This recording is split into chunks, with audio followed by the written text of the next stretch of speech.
So I actually got to put sort of Trek IR thing on a hat. Which then goes on my head. And then grab my shitty in-ear headphones because the over-ear ones are actually chipping away at skin on my ear,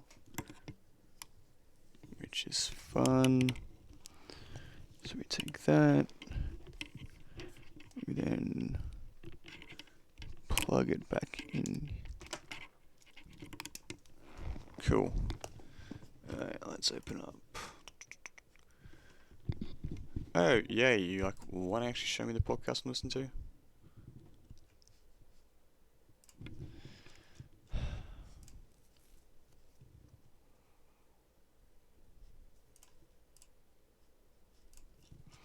It's always when you're going to scroll down to find the podcast you will listen to in a whole list of 140 plus. We had to build up everything, yeah. And this was a very interesting but also a hard job. And we reached now a reasonably good level. But it took a lot of effort from all the employees and from everyone, yes. How many people are in the team? We have currently fixed employees around 380. And during the winter months, we get another 100, 120 contractors. These are mainly people working in the lamination room or trimmers, all this kind of stuff, just in production to finish the car in time. And you've still got the wind tunnel in England? We have the wind tunnel in Pista. It's our own wind tunnel, and there are as well working 100 people. Do you think you suffer being in Italy with Ferrari? Do you think people want to work for Ferrari, not Toro Rosso, so you don't get perhaps the quality of people? Yeah, of course, people want to work at Ferrari because Ferrari in Italy is something special. Yeah, Ferrari has a fantastic image, Ferrari has a fantastic history, and Ferrari is emotion. Ferrari is in Italy behind the Pope, maybe the most important thing. Yeah, so and my phone is somewhere, or maybe in front of him. Yeah. Of course, Italy is not the easiest place for a Formula One team because to bring experienced engineers to Faenza is difficult, and it's for sure easier to have a Formula One team in England because they are quite close together. But one advantage is you don't have such a big fluctuation of people because once they are there, then they stay there. Yeah, and now it's easier because we have, I must say, a win's a win, boyo. Very, very good Italian engineers living in Faenza. And I don't expect they have their families there. Don't expect that they will then leave to go to another team. Yeah. And do you think after 2021, when we get the new rules coming in, Toro Rosso can become, well, what are you calling yourselves? Alpha Tauri. Alpha Tauri, yes. Alpha Tauri. That's from next year, isn't it? 2020. Yes. What is Alpha Tauri? Can you remind me? It's a fashion brand from Red Bull. So we're going to have two Alphas on the grid. Alpha Tauri is written ALPH and not F. Okay. It's different. Yeah. Do you pronounce it differently? I don't know. But from 2021, do you think Toro Rosso can become, I don't know, podium contenders? Is that a realistic ambition? From 2021 onwards, I hope, of course, as every team principal does, yeah. But realistically, such midfield teams like Toro Rosso have a chance from 2023 onwards. Why? Actually, because currently the top teams, let me say the top 3 teams, will spend a hell of a money for the development of the car for 2021. That means this year and already next year, they will push all their effort into the development of the 21 car. And they have 3-4 times the money the midfield teams will have. That means I don't expect a big difference in 2021 cost cap is coming 2021. That means these top teams have then to reduce the number of their employees. They will have to reduce the research and development. And then hopefully the teams will come closer together. But as I mentioned before, I expect it's not before 2023, because 2021 they have the advantage, still the advantage from 2019 and 20, when they can spend as much money as they like. MBS is like, yeah, you know what? In 2021, they can only spend the money within the cost cap, which will reduce the development. It's just what 2022 once more, and just what I then need. I think that the mid-class team will come closer together. Also, if the audio levels aren't good, this let me is know. what we have to achieve. You know, Formula One is entertainment, and people sometimes forget this, that the show is the most important thing. Now, Formula One, we know that technology is decisive. The DNA of Formula One is always, should also be the peak of the technology. But we must go away a little bit from this. We must find a middle way. And the middle way must be that cars are coming closer together, because the fans don't care whether you have a carbon gearbox or a alu gearbox, or whether you have some special things in the suspension. They want to see interesting races, they want to see close races, they want to see overtaking maneuvers. This is what they want to see. They want to see. And they do not want to have a world champ 4 or 5 races before the end of the year. So I can hear the audio a bit better. There we have to come to. And I must say that Liberty Media is doing a good job, because it's not an easy one. You know, in former times, the top teams got much more money than the others. As also the money distribution was totally unfair. And to change all this is not an easy exercise. And Liberty Media is pushing very hard. And I think in the meantime, they have achieved a good compromise between the top teams and the mid-class teams.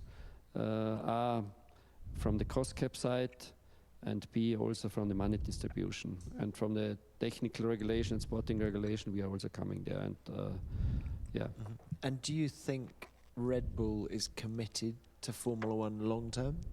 Because every now and again, Mateschitz likes to scare us, and we hear threats of maybe, you know, how he might pull out and things like that. Yeah, Red Bull is, of course, interested in Formula One when the package is competitive.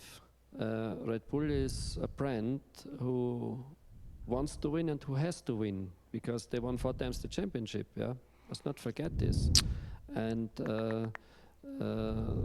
if the package is competitive enough, if there's a power unit supplier, looking at social media, who provides the team with a real competitive power unit, then, and if Red Bull Racing is fighting for victories and for championships, then I don't see a reason why Red Bull should stop, because you must not forget, Formula One is a global player, and for the brand awareness, from the marketing side, I don't know any other kind of sport which works so efficient as Formula One, and therefore we will see what the future brings. But once more, if Red Bull Racing is competitive, then I hope at least that Red Bull will stay there. Doing some like protein shakes let's hope that too. And just did a 40k bike ride, and that was fun.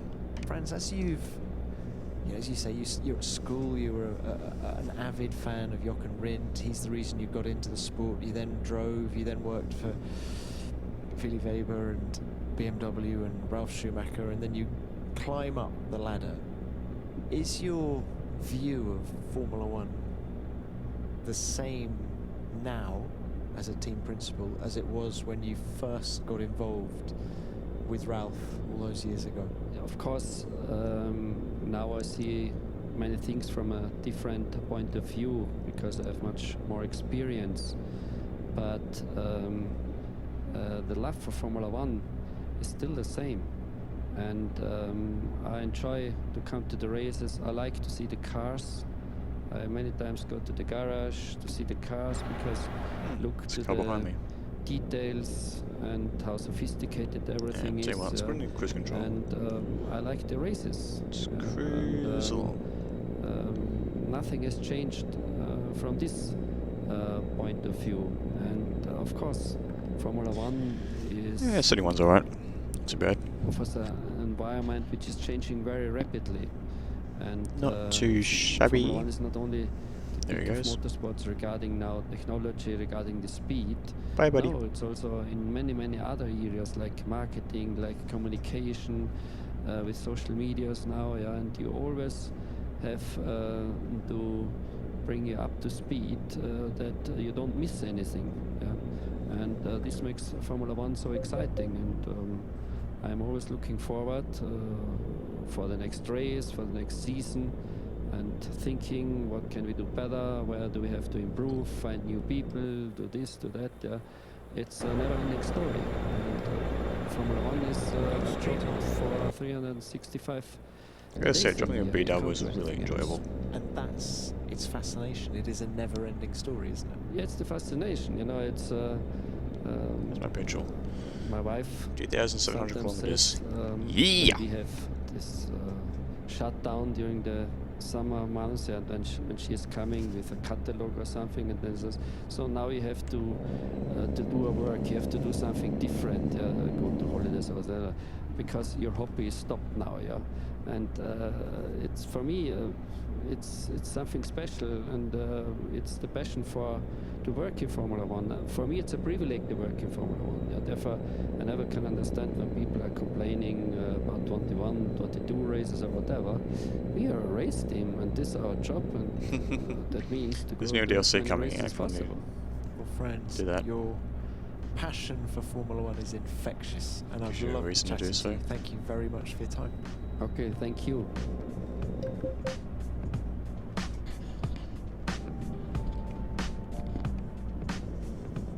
I don't know about you, but I learned a lot about Franz and Toro Rosso during that conversation. His backstory is a fascinating one, not least his own racing career. And I'm sure he's not the only person involved in F1 today who spent more time daydreaming about F1 than concentrating on his maths homework at school. I also admire Franz's straightforwardness. He's a straight talker. I do enjoy What you see is ATS, what it's a you little bit get, and different that to must Euro make him Truck. a very good sounding board for young drivers passing through his team. He'll tell them exactly what he thinks, which is what they need to hear if they're to improve. Thanks for your time, friends. It was great to chat, and thanks too to Toro Rosso for their hospitality. Well, that's it for this episode, but we'll be back next week with yet another big name from the world of F1. Until then, why not subscribe to Beyond the Grid if you haven't already? We're on all of your favourite podcast apps, including Apple and Spotify. And thanks for your feedback about last week's episode with Mario Andretti, the legend that is Mario Andretti. I listened Super to Mario Mario. Andretti while driving to work, says Dawid Dryzalowski on Twitter. Missed my exit, took a different route, noticed some other way, but as Mario shows, there are many ways to reach your goal as long as you're driven. Captivating chat. Well, thank you, Dawid. I was hanging off his every word too. And thanks for the feedback, and please keep it coming because we love it. Remember to use the hashtag F1BeyondTheGrid, and you can tweet me at TomClarksonF1. Beyond the Grid is produced by F1 in association with Audio Boom. Until next time, keep it flat out.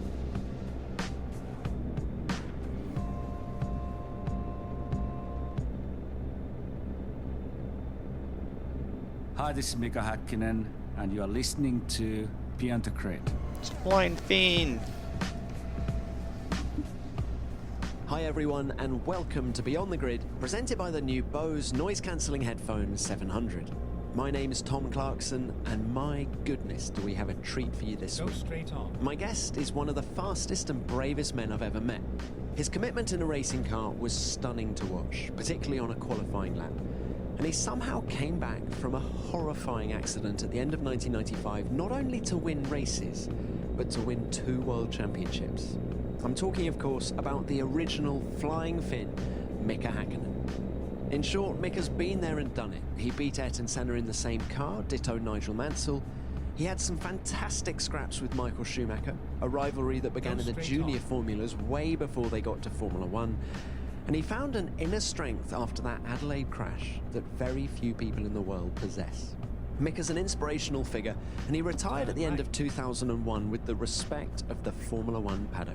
Respect for his speed, respect for the manner in which he went racing, respect for his bravery, and respect for his decency as a human being.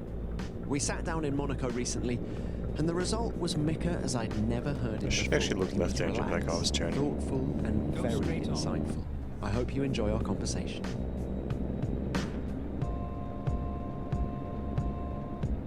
Mika, moi. Oh yes, that's finished, definitely, yeah.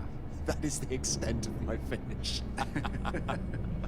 But moi, welcome to Beyond the Grid. It's lovely to have you on the show. Thank you for having me. Thank you. Now, Mika, this year we're celebrating 20 years since your Choo-choo. second World Championship. So when you look back at that, and when you look back at Formula One, how important was Formula One to you? Well, yes, exactly. 20 years ago, winning a world championship is definitely. So, it's a long time ago. Even wise. It is a long time ago, but some reason it feels like yesterday because all these motions. But what I went through to able to achieve that victory, it was so strong that you never forget. You carry that every day in your life. That memory and how important Formula One was for me, and it was definitely an incredible life school. And what that means is, yes, motor racing is a great sport and it's great fun. And Almost hit the when fence you there, a bit do too enter fast. Formula One, it becoming same time not only to your sport, your fun, what you do, it's becoming your work, and your attitude needs to be changed to different level to able to get the success. Otherwise, somebody takes your place. Go straight on. And turn right. It's not anymore Formula One for me. Turn You know, right. when I entered the Formula One was definitely, well, wow, this is great, this is fantastic. I could have been Formula One, and yes, I know I'm great talent, and I can do well. Good turn. But it really I go a opened little bit my on the eyes outside of the very road, wrong that's that okay. way. This is an incredible challenge to At the becoming good in roundabout, different take the second exit. aspects of Formula One. So it's not about just turning a steering left or right. It is to do much more than just having Exit fun now. and driving a car. Can you remember the impression a Formula One car made on you the first time you drove one? I think it was the Benetton. You went straight out and you were faster than Alessandro Nannini straight out of Formula 3. Yes, that was a great day. It was a great day in Silverstone. I had a chance to do one-day testing, which was incredible. And it was, doing the seat fitting first of all. I recognize sitting in this, straight my on. experience was Formula 3 before that. So sitting in this Formula 1 car, I recognized, wow, this is so tiny. The car was really tiny inside. And Smaller than a Formula 3 car. Then turn smaller left. than Formula 3 car. And I've recognized immediately, like, this is Turn not so left. pleasant. It's not so comfortable to, even of course Formula 1 you designed a special seat, designed for your body, but even the driving position you weren't able to do that how you wanted to Keep do. right. It was something that, it was so tiny. But that day, Kinda wish I had the, when the team did Aussie start the trailer mod engine for and ATS. I went to do racetrack, the gearbox was 6-speed got better- gearbox, better manual trailers, so like, gearbox, actually no suit what we power have in steering. Australia. More like a F3 car. Yeah, I think F3 we have 5-speed or something. And I did recognize, going to the racetrack, even to turning the steering in Formula 1, it was very responsive. The car was really, really responsive. The car was very stiff. It felt great. And How then, hard was it to be quick? no, it was not too difficult. But what was impressive was, of course, the power. It didn't matter what gear you were in and you accelerating, just the torque was massive. And of course, when you put the 6th gear and you hang straight, and you put your foot down, you're thinking, holy shit. You know, this is not going to stop. It just keeps accelerating. And in that time, you know, and the hang straight Silverstone, you had a corner called Stowe. And I think still called Stowe. Yeah. But it's changed the profile. Of the It changed the profile. So at that time, the corner was nearly Border flat. check. So you just had a lift, and you're going in, and when you're heading there to 300 kilometers per hour, it was a incredible right. feeling to experience the grip of the tires, downforce what the car had. So I felt immediately like, okay, I can push, I can come on a limit. The car doesn't slide on the front, it doesn't slide on the rear. I can just go faster and faster, and it was not too difficult to go fast. Is that a reflection on your talent or on the car being quite easy to drive? Or both? It was a combination. It was both. The car had one balance problem, and it was not happening at high speed. The high speed, the car was really good. It was really beautiful, really fast, and it was just it was happening in low speed corners that the car had a really bad snap oversteer. Mick, I'm amazed. Snap oversteer. I don't know. It's a quite a technical word. No, we can do oversteer on this But show. yeah, Oh, yeah. oversteer, A it was little a bit really- of oppo, we love It that. was really nice. You know, you put in car on a limit under braking in a high speed, but in the low speed, medium speed corners, you brake really hard. You're coming down the gear, you turn in, everything looks fine, and suddenly the middle of the corner, back end just went. You Get couldn't ready do to turn nothing, right. and that was a really difficult to. Turn right. I'm amazed. To even you have a talent driver driving it, to catch that kind of problem, it was nearly impossible. So there was something, of course, it never problem with the driver. So it was some kind of aerodynamic or mechanical or the weight. And had the regular drivers been complaining? Oh about yeah, it? absolutely. Now, I'm But- going to tell you why I'm amazed, because Yeah. I keep saying this, but I am amazed that you can remember this day with such clarity. It was one day, I know. a long time ago. It's a long time ago, but to be honest, it's like I'll give you an example that if you were to do 25 years ago, first time a bungee jump, you would remember that. You know, you would remember who would rope around your ankles and where you would be, which country, which location. And you remember when you jumped down, you could think you're gonna die. That's the same thing. Formula One is so fast that when you lose the control, the first thing in your mind comes, this is it. The life is over. Luckily, of course, in Formula One tracks you have safety areas and this and that, so it's a different thing. But again, this shock, what you're getting in your memory, you never forget. Sort of seared on your brain. But Yeah. now, right at the top, we talked about that second World Championship, and I just wanted to ask you, how satisfying was it to win the title for a second time? Because there have been a lot of one-hit wonders in Formula One, but you need real Mental. class to win two on the trot. How important was it for you personally to win that second one? It was definitely important, and of course it was really important. We had a good car, so to winning a second World Championship, there's no excuses. You know, we were quick. Go straight Only who was on. challenged, of course, was my teammate. Was giving me a hard time. We had technical issues, driving errors, but it was really important because I knew also it was important for the team, to get maximum result. And like I said, we had a good car. There's no way we can come out in this year '99 when I won the second World Championship not winning it. We had the best car. Do you think you're... but Miguel, I do you- don't walk away there to be second. But do you think, was your advantage bigger or less than it had been in '98? Well, '98 we had a mega car. We had a really amazing car, and the car had some little balance issues, but and little drivability issues, but they are the things what we were working on, and they weren't dramatic. They were something we can live with it.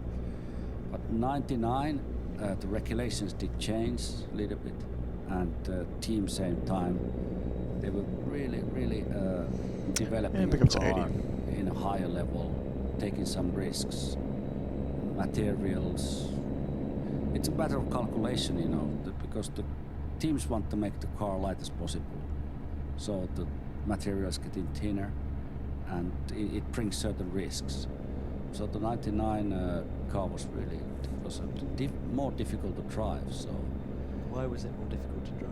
it was difficult to drive because the regulation changes. We had these tires, you know, we were using Bridgestone tires, where we have these grooves in a. Well, we all loved them, didn't we? Yeah, grooves in the tires. That way, because the Formula One's car was so quick, they want to reduce the speed limit a little bit. So that was like a quick solution. So in '98 we had 3 of those, and '99 we have 4 of those. The team certainly did analyze that what it's going to do for the balance, but I think there was too many parameters were affecting the performance of the straight car. So the car came definitely much more, let's call it, nervous from the rear end. Got you baited, mate. Racing drivers don't want that. Inside It's okay to have a good intensifiers. front end. It's nice to have that, but if you have same time the rear end which is not there, it's unpleasant. It takes the confidence away. Because we did see in '99 a couple actually of uncharacteristic mistakes from you. I think it was crashing from out of the lead at Imola, and again at Monza, Ferrari territory. Yeah, exactly. Yeah. Funny enough. Yeah. Frith! I mean, Frith! is that what we're talking about here? The nervousness of the rear of the car? Is that what caused those accidents? I think those 2 accidents, actually, to be honest, they weren't caused. There you go. That's me hydrated. I think what these 2 races has common, yes. both Happy of them, happy they were 50, difficult, sir. But Was that a factor? How are you, sort of sir? Ferrari noise, tifosi. No. But what is 2 common with these 2 accidents were both of these People hug accidents happened when you had the boy. 3 stop tactic in the race, and it was a calculation that we Let's really make need 2 streams to in a row. create a certain lap time Both compared driving, to of our course. competitors to able to finish first. So that means every lap time has to be a So, certain window, Deal with it. not 2/10 lower. You know, it has to be spot on all the time. And when you do that, when the driver has to perform fighting against the clock all the time, Such is life, though. you need to take risks. Because what means that you need to 180 drive hours in game driving flat time out. remaining. And when you 8% drive damage on flat the out, truck. you need to take risks. And when you take risks, you know, shit can happen. It did happen. And it did. So and we did had a discussion in Imola. We had a discussion also in Monza. That way, this is gonna be a difficult one. We do this kind of decision. It's gonna be really tough. Imola was purely my mistake.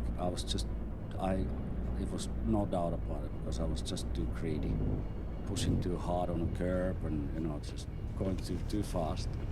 And Monza was, I would say, 50-50 with the team, and that hurt a lot in Monza. That was really bad. Hurt, certainly from a championship point of view, didn't it? Because Yeah. suddenly we then went to, what was it, Malaysia, and Schumacher comes back Of course, and not trying to scope us. starts Yeah. being a bit of a thorn in your side. But last question about '99 is all about that final race at Suzuka. I'm back down again. Schumacher's on pole, on the left-hand side. You're second on the inside, the dirty side of the track. Mhm. You make, I think, perhaps the best start I've ever seen anyone make in Yeah. Formula One, and you take the lead. And then you're gone. Championships in the bag, job done. But that whole battle with Irvine and Schumacher, do you believe that I thought Michael this track might be on the Schumacher loop, wanted actually. Eddie Irvine to win that World Championship in '99? Well, if I would have been in the same position like Michael was, I think it would have been a great team to win. Yeah, there we go. But I don't think I would have been too volunteer to do this kind of help. So, answering your question, I don't think Michael wanted Eddie to win. I don't think so. I don't think so because he's been working hard with the team to develop the car, and knowing Michael, he wanted to be the number one. So it would not look good. Eddie just takes it. but again, it's of course difficult to know 100%. But Very interesting. Before we send you back into this episode, here's something worth thinking about.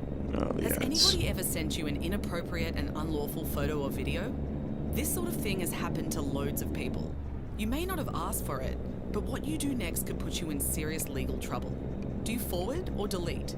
People make mistakes and uneducated decisions that put them in positions they never thought they'd find themselves. Positions that could leave them with a black mark for life.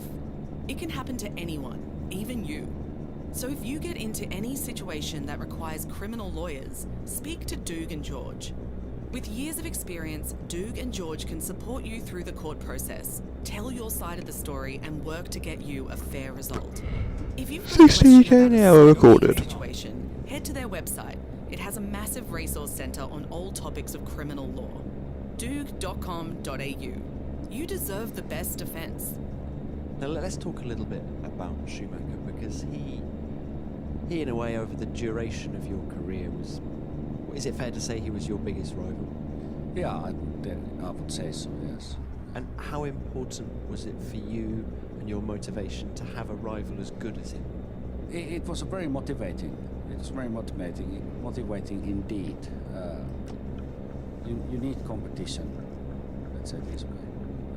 Was it more satisfying beating him than anyone else? Well, I would say yes. I think we're on a freeway now. Yes, but you know what I did like Michael to compete against him, because he was a very consistent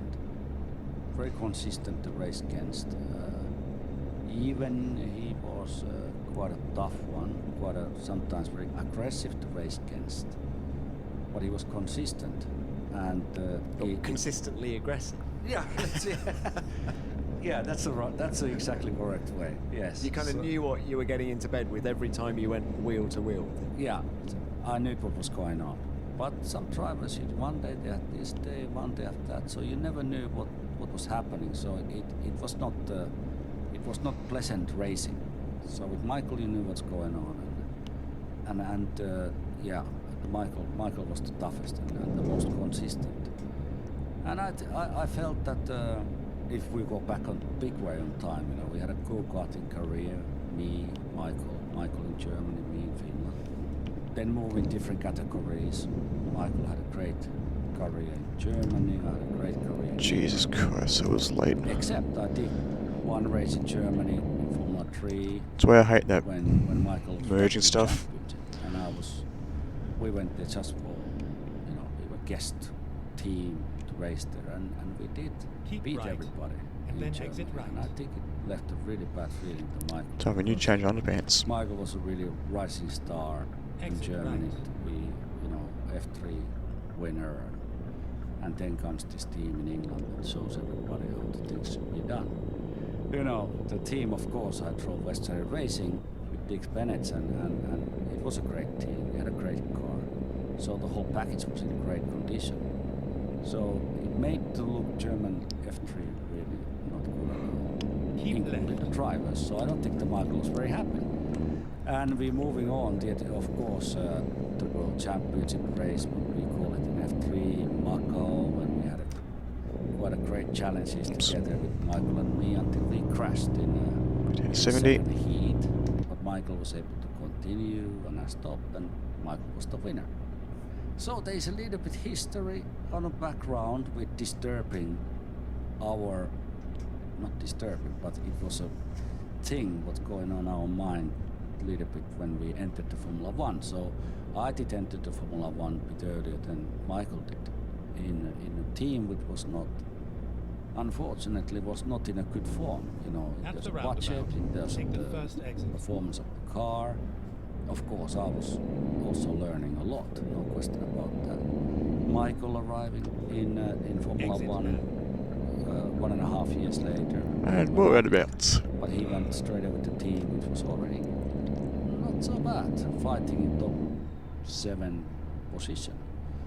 And with the Michael's performance, they really jumped up, and it just turned out to be really good. And of course, I think Michael did At with the Team roundabout, Jordan maybe take the one or two first races, exit. and then Flavio Briatore took it for the Benetton. There you can I just stop you there? No. We'll come on. Exit now. Were you, because your roots were different, so you both did Formula 3, you then go straight into Formula 1, and Michael is embedded in the Mercedes junior team, sports cars. Was there a little bit of you that was jealous of him having that manufacturer backing behind him, or were you just totally focused on your own thing? No, I wasn't jealous. It's a natural feeling what the driver is experiencing, that when you've been racing somebody against, many years in lower categories, and suddenly you move, example like in Formula 1, and this guy is 1.5 seconds quicker. I said, no way, there's no way it just suddenly changes like this.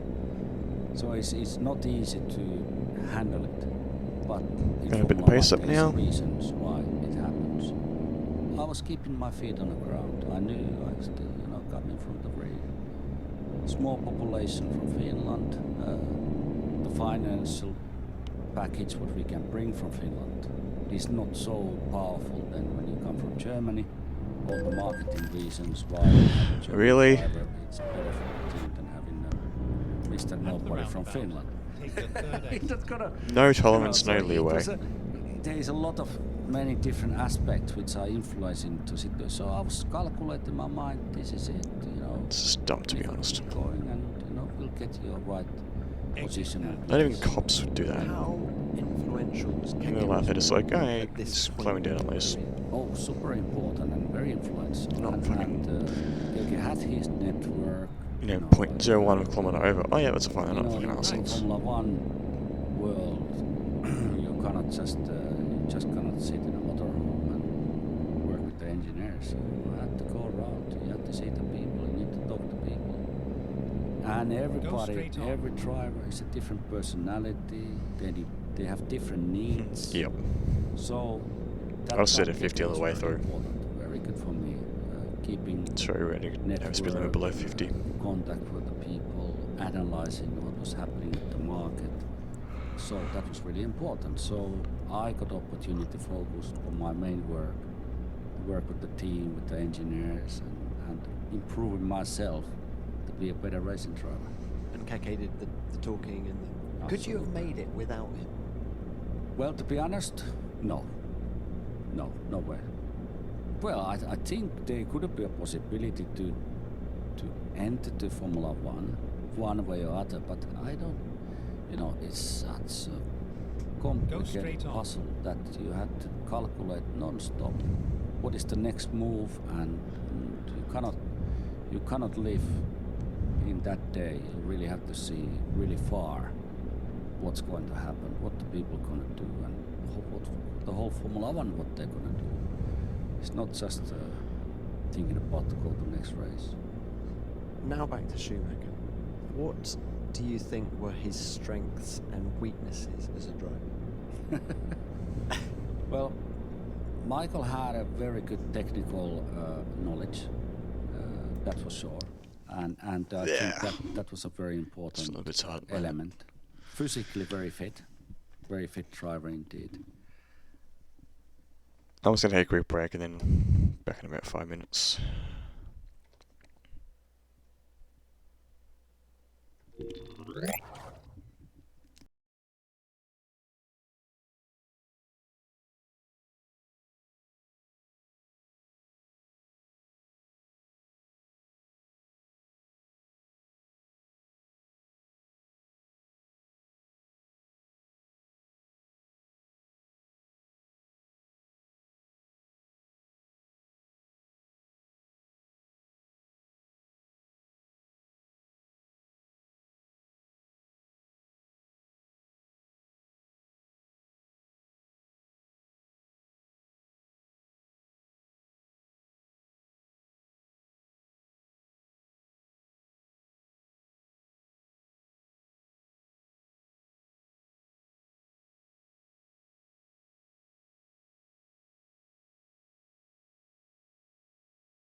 I'm back.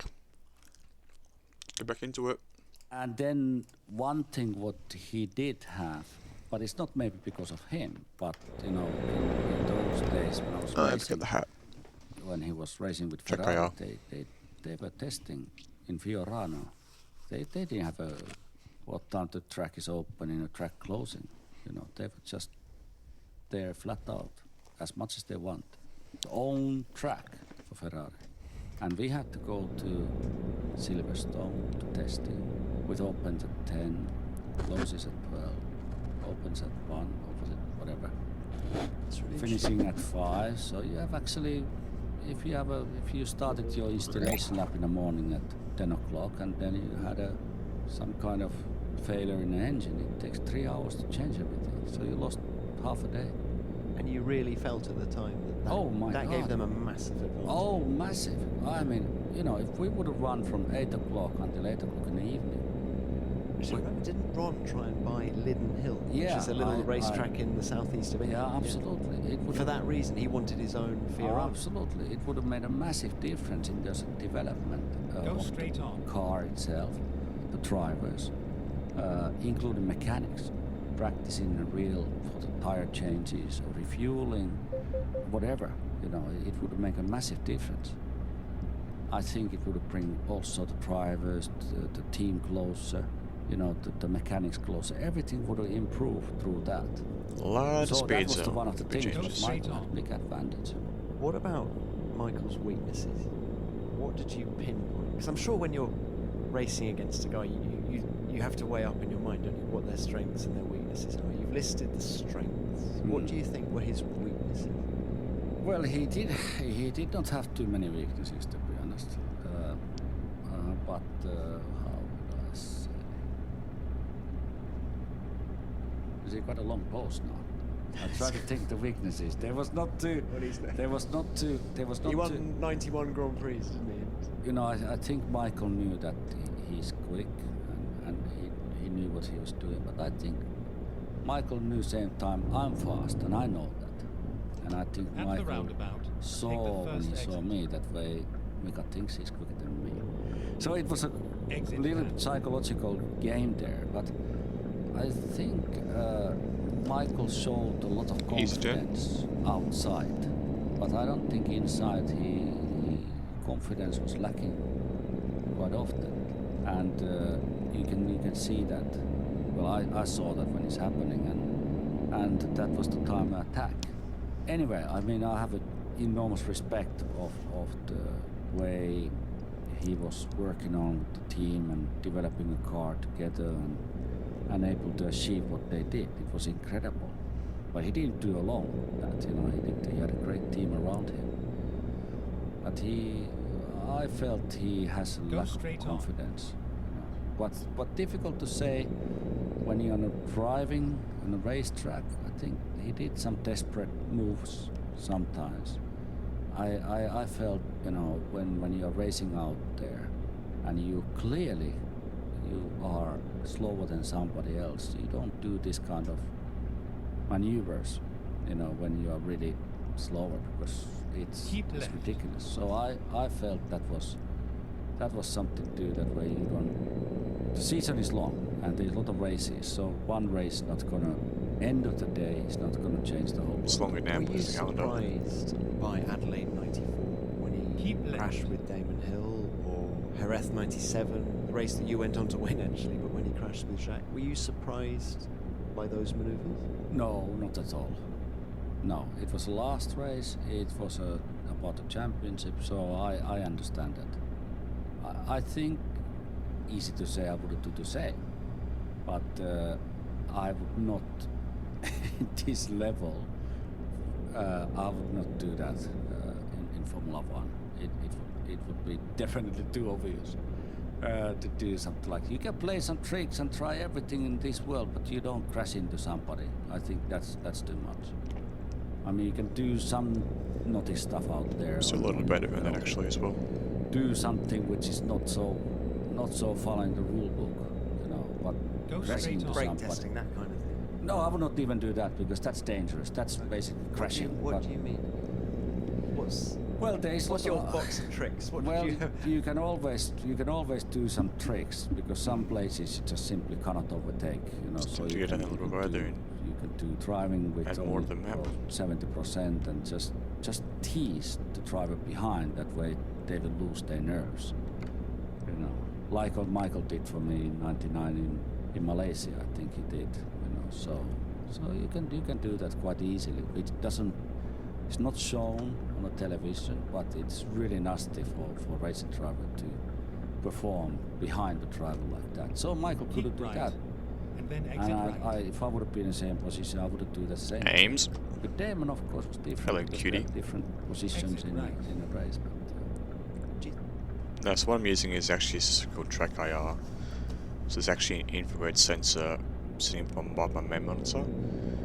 And I've got this little vector clip thing that's sitting on a hat that I'm wearing. Which then allows me to move my head around the screen. It's weird, it's different, but it works. If you look up Track IR, we'll get more info about it.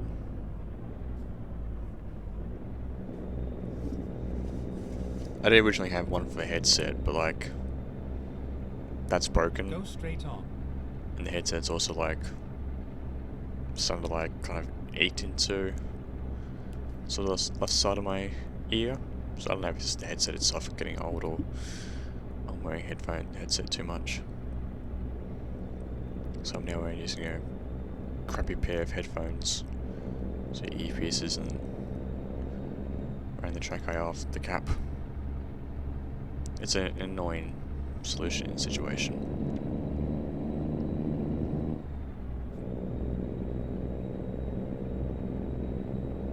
But it works. I would not. I would say I'd run 3 screens, but I don't have like a 4th monitor above my head to use, unfortunately.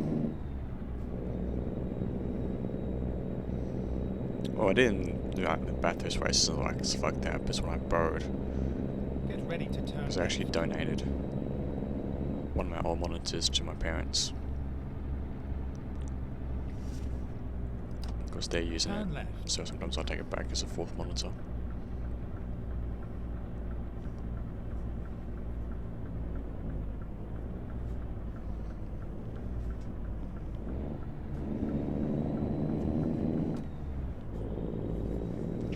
So yeah. Plus it gives you a bit more of a... It feels a bit more natural, to be honest. Though, when you move your head, you're still actually having to move your eyes back to the screen itself. So it's not quite 1-to-1 ratio. It sort of is in a sense.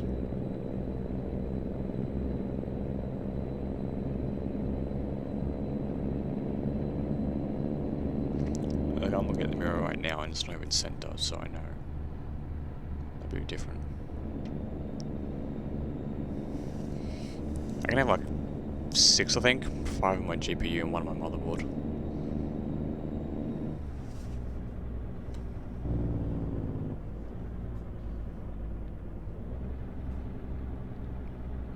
Just PC nerd me things.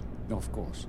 Of course. I mean, that's no. Of course, that's where you have to think about it. I think we had a little bit different driving technique. I think we had a little bit different driving technique, and that was.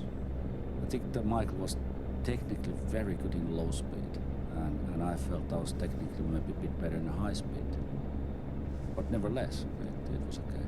You knew him for so long, you know, as we've already discussed, you raced each other in the junior formulas, then all the way through Formula One. Did you have much of a relationship? I think mine's got a blue VGA port.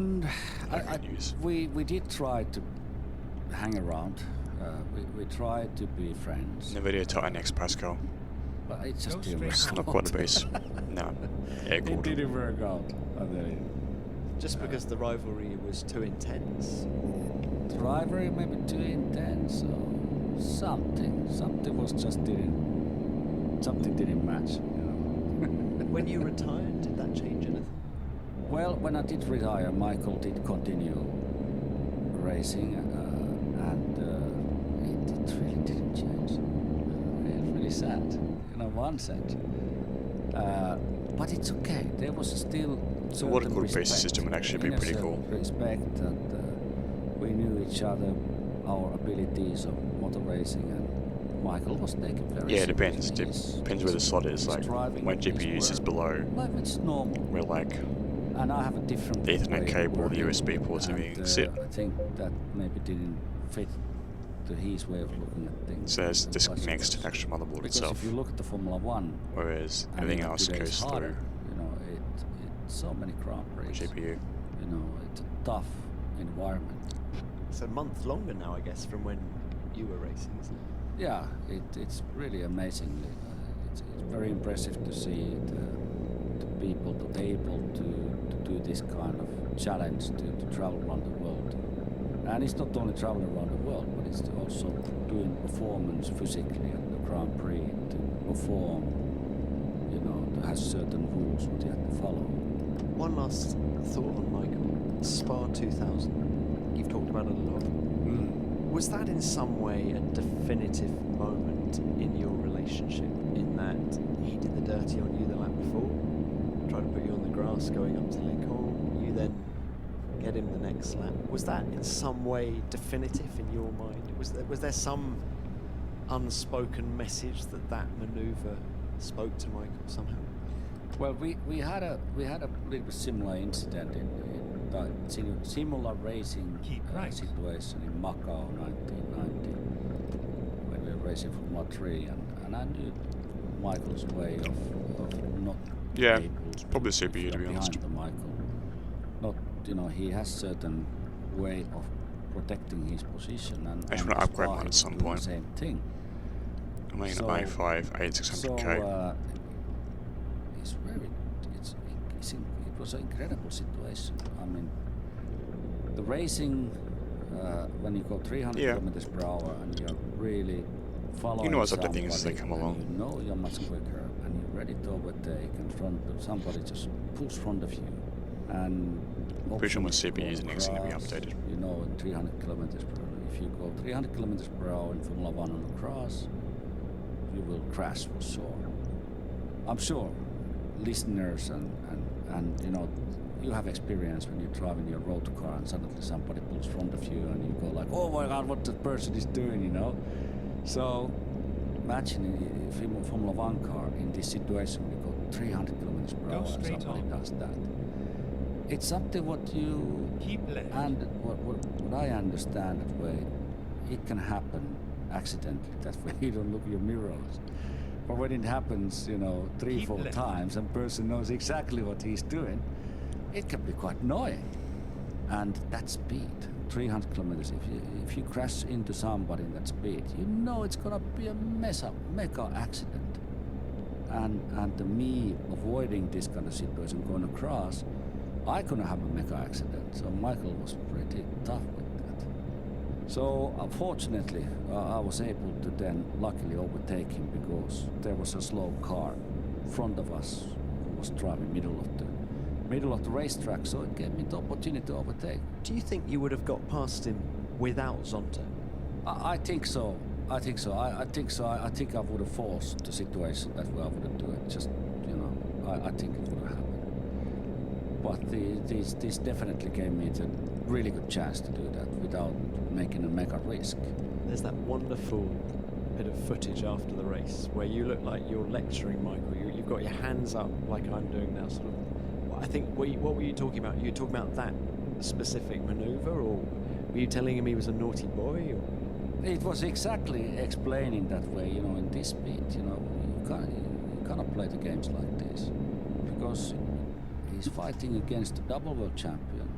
He himself is a world champion. Been there, done that, raced for many years. Here comes alright. Michael had a big accident in his career. I had a big accident in his career. So I think there has to be a certain respect. You know, we are fighting there on the racetrack. We are gonna go wheel to wheel and very hard, but the really going in that speed and pushing and doing things like that, it's not acceptable. I'm not. But again, I mean, of course, me to start jumping up and down, to go to talk to team managers, going to clock at the course, making a protest to talk about that. I know it's waste of time. It's no waste of time. Michael had his way of working and his style of driving, but I needed to have my word. Just to fine. Understand. I'm aware of what's going on. I can not chuck in just a winter mod walking whenever I away, want, but ignoring what he's doing now. Let him it's know that kind of I- summer over in Europe, I'm so when we aware. get into But just want to say autumn, I'll something, get the of autumn course, modded. you know, changing a tiny And bit the subject. winter Of and course, spring. I understand what position Michael is today. Of course, it's very, very hard. And talk about the past, what we experienced, what we raised. Of course, it's in a very close to my memory. There's a positive, there's negative. But both of us, I think, we did an unbelievable career and great success. Sun looks really fucking good, So but it's now also we talk to you about Michael, taxing on the GPU. It's about also his intensive. naughty driving style sometimes. It's not so easy to talk about, of course. You know, because I don't want to talk bad about things about him which happened in the past in the history. So I think the listeners will understand that way. I'm not talking behind his back, and I do understand his position. So I hope he will get stronger in his position where he is now. I'm sure everyone listening completely agrees with you, Mickey. But let's talk about Senna then. Shall we go on to another of your great rivals? In fact, let's wind the clock back. So 1992, your last season at Lotus. There was talk of you joining Williams for 93 instead of Damon Hill. And what did Ron Dennis, the boss of McLaren, say to you or to Keke, whoever it was, to convince you to go the McLaren route and not the Williams route? It wasn't, for me it wasn't very difficult to make a decision. I was in a fantastic situation because we did get a lot of offers from different companies, different teams to join because they saw my ability, my performance on the racetrack. They said, you know, we want this guy. So there was quite a few teams. And Williams was one of them, McLaren, what other teams there? DGR was one of them. Did Ferrari come knocking at that time? That's a good one. I think that time the seats were full. I think Ferrari was only missing from there, if I remember correct. So why McLaren? Why McLaren, you ask? It was interesting. I was in Austria. We're starting to get a bit tired. I was in Keke Rosberg Chalet. Go over straight there. on. Been up since That time, 4:30. That was before Christmas. It's currently quarter to 10. Keke's fax machine was running flat out. The paper was coming out. Different options and different offers. And it was a beautiful situation. You know, I was relaxed. I was really chill out. I said, this is looking good. And of course, Keke was very stressed up. He had his glass of Hello, whiskey Jimmy and Reinhardt. Sir. offering for me also. I said, no, it's I'm fine at the moment. Coming in as I'm getting It was a big pressure tired. for Keke. But for me, Been it was awake too easier. long. And the why pressure for, well, I don't know how to talk about why pressure for Keke, but you know, this is a serious decision. I think many people think about, maybe it was because of the money. And of course that has an important part of the business. Imagine But sleeping. for me, Imagine getting I had 2 hours sleep confidence today period. on McLaren. Yeah, good timing at because least. What I experienced in my first years in Formula 1, 91, 92. You go to the Looking gym, at the I go drivers to who bed, raced works before out with well. Williams, drivers who raced in 91, 92 about the talks, what was going on, how happy they were with the team Williams. That's how it works. And I did recognize that there is differences. There is differences how the team is run, how the team operates, and what are the priorities. And I felt that the driver, the team, will get full respect from the team. I mean the team. What I mean team, it means the whole people who are working at the team McLaren example. They all get the maximum respect. And the driver is Nice. a star, I'm sure he'll enjoy it. but the driver is same time a team player. So we all win together. It's definitely a good And I game got like this, is where you just a bit in- lay back in and chill. that It's not intensive and requires you to think a lot. The drivers. Unlike some the sweaty drivers shooters. for Williams. Patrick Head used to call them light bulbs, didn't he? You could take Yeah, one out and put another one in. I think that's what it was. That got the impression I got. I said, do I have a future with something like this? And Except, Mika, surely Keke of all people would have seen that Williams had the best car in 92. It looked as if they were going to have the best car in 93. McLaren were changing engines from Honda to Ford. In terms of performance, Williams looked like they were locked on for another good year, whereas there was a bit of uncertainty about McLaren, wasn't there? Yeah, absolutely. But It's always good having something else on in the I background. did say to Keke that well, I want to go to McLaren, and I think Keke was quite surprised. I don't think he was so.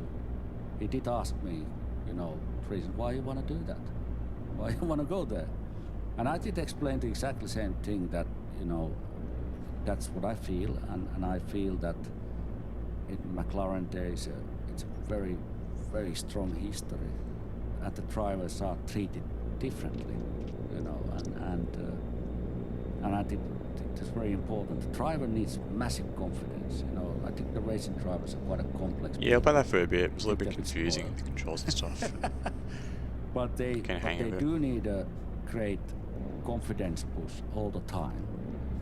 It's not question about they need for their ego, but they need the confidence boost because they need to do some extreme performance on a racetrack, and they need to just go really, really incredible results. So I think the McLaren keeps this kind of position.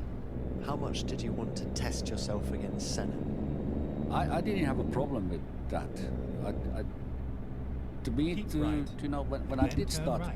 working with McLaren and we start doing test program, and I was very Turn confident to go and to be a winner. I think I might call there, actually. I don't think I am had just any. Getting really, really tired in this moment, so I'm like just ready just to like fall asleep in my chair.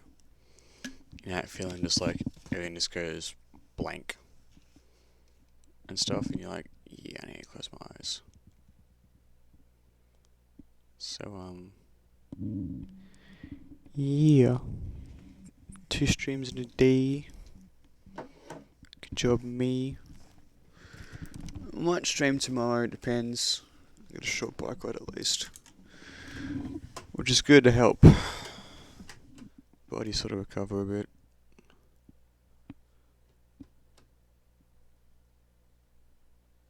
But yeah, I'll put on some tunes. Where's this playlist I need? Now relax. Drive all thought from your mind. Concentrate. I'll see you guys tomorrow. Take care.